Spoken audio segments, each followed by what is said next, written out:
BJP के कोटे में गृह विभाग जाने पर कांग्रेस राज्यसभा सांसद अखिलेश सिंह ने कहा कि सम्राट चौधरी को विभाग मिला है और हम लोग उम्मीद ये करते हैं कि गुंडाराज का समापन होगा। आम जनजीवन बिना कोई डर भय के चलेगा।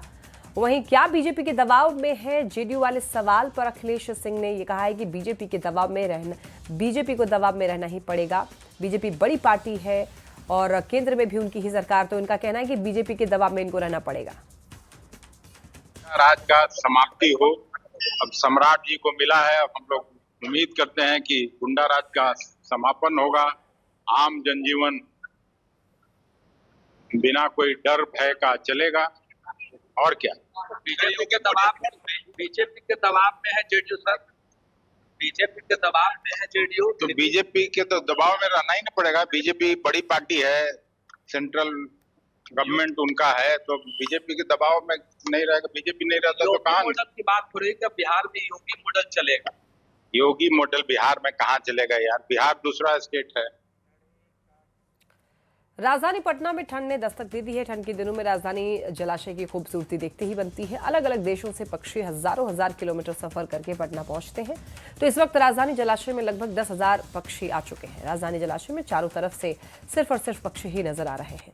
वहां पर पहुंच करके लोगों से बातचीत की है, नजारा दिखाया है न्यूज 18 संवाददाता विनीता मिश्रा ने।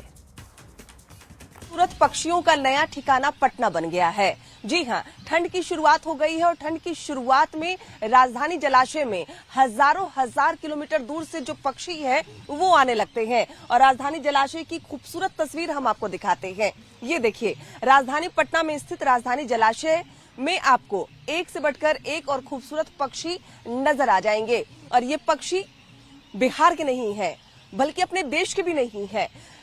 अलग अलग देशों से हजार किलोमीटर उड़ान भरकर ये पक्षी ठंड के दिनों में पटना में स्थित राजधानी जलाशय में आते हैं और यहाँ की जो शोभा है वो बढ़ाते हैं। यही वजह है कि ठंड के दिनों में दूर दूर से लोग राजधानी जलाशय आते हैं ताकि वो अलग अलग प्रजातियों के पक्षियों को देख सकें, उनके बारे में जानकारी ले सकें। हर साल जैसे ही ठंड की शुरुआत होती है, अलग अलग देशों से, चाहे रूस हो, जापान हो, अमेरिका हो, अलग अलग कंट्री से जो पक्षी हैं वो एक एक करके उड़ान भर के राजधानी पटना में आने लगते हैं। और उसकी जो खूबसूरत तस्वीर है आपको यहाँ नजर भी आ रही होगी।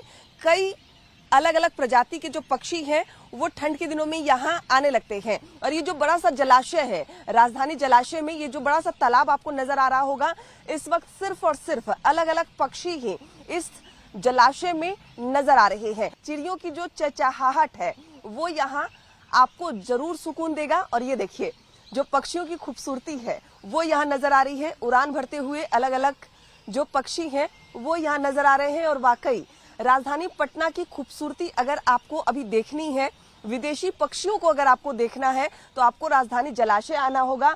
और अलग अलग पक्षियों की जो खूबसूरती है वो यहाँ नजर आ रही है। तालाब आकर्षण का केंद्र बना हुआ है। यही वजह है कि दूर दूर से लोग, खासकर ठंड के दिनों में 3-4 महीने राजधानी जलाशय आते हैं और देश विदेश की पक्षियों के बारे में जानकारी भी लेते हैं। खासकर स्कूल कॉलेज के जो बच्चे होते हैं वो यहाँ आते हैं और पक्षियों से रूबरू हो पाते हैं। कैमरामैन दीपक के साथ विनीता मिश्रा, न्यूज 18 पटना।